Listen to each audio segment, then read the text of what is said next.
Kapag hinihila ka ng nakaraan pero may kumakatok na bagong simula, alin ang pipiliin mo? Ang pamilyar na sakit o ang pag-ibig na para talaga sa'yo? Tignan natin kung anong mensahe ang para sa'yo ngayon. First card, the ex. May sakit pa, may tira, may kirot na hindi mo sinasabing nararamdaman mo pa rin. Pero nandyan pa siya.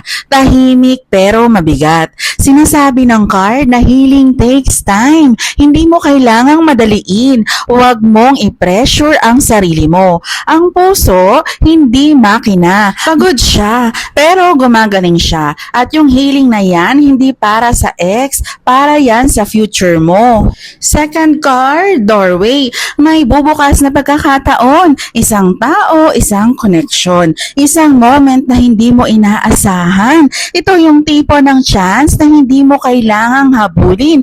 Kasi siya mismo ang darating. Ang universe sinasabi, paghanda ka na, may sasalubong sa'yo. And this time, hindi ka napapasok sa pinto para masaktan. Papasok ka para mahalin ng tama. Third card, falling fast. Ayun na, yung mabilis ka ma-attach. Yung biglang kinakabahan ka pero na-excite ka rin.